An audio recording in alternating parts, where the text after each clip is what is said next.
جو ہے پرابلم نہیں ہوگا. ٹھیک ہے.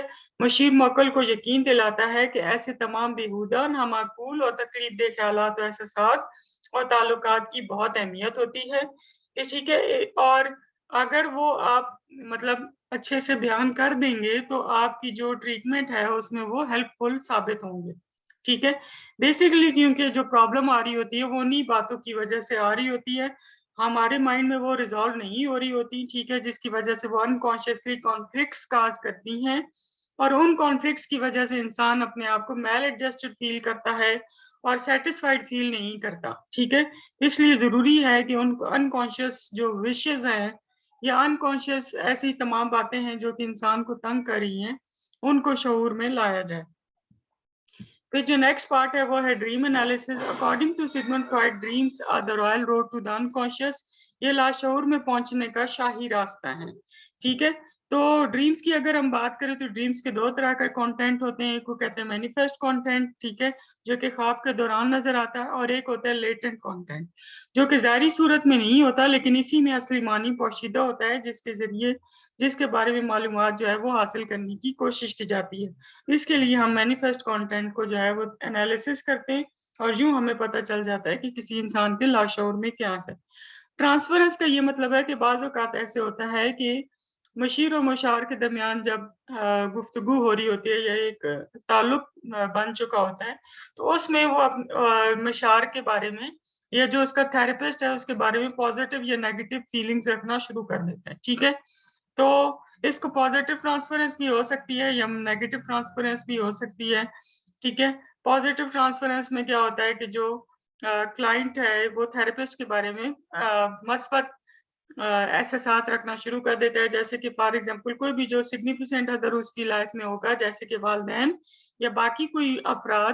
ٹھیک ہے. تو ان کے ساتھ جس قسم کا اس کے رویہ یا جذبات تھے تو وہی وہ مشیر کے ساتھ قائم کرنے لگ جاتا ہے. ٹھیک ہے. نیگیٹو ٹرانسفرنس میں اس کے اپوزٹ ہوتا ہے. ٹھیک ہے. اور نارملی جو ہے وہ تھراپسٹ ہے وہ فیلنگ جو ہے وہ کلائنٹ کے لیے رکھنا شروع کر دیتے ہیں. ٹھیک ہے. اور پھر اس کے بعد مزاحمت کی اگر ہم بات کریں تو مزاحمت کا جو ہے وہ تجزیہ بہت زیادہ ضروری ہے کہ اپنے ماضی اور حال کے وہ تمام واقعات، ٹھیک ہے، تکلیف دہ واقعات اور تجربات کو سمجھنے میں مدد ملتی ہے. ٹھیک ہے. ہم جتنے بھی اس کے خیالات، احساسات اور کردار ہوتے ہیں ان کا تجزیہ کرتے ہیں. ٹھیک ہے. اور کہ ہم نے یہ دیکھنا ہوتا ہے کہ کب جو آپ کا کلائنٹ ہے اس نے کہاں اور کن باتوں کے اوپر جو ہے وہ کوئی بھی واقعات بیان کرنے میں مزاحمت محسوس کی. ٹھیک ہے.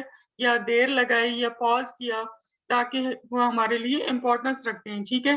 پھر ہم کوشش کرتے ہیں کہ ہم ان تک ایکسیس حاصل کر سکیں تاکہ ہم اس کی انالائز کر سکیں اور پھر اس کی انٹرپریٹیشن کر سکیں. ٹھیک ہے.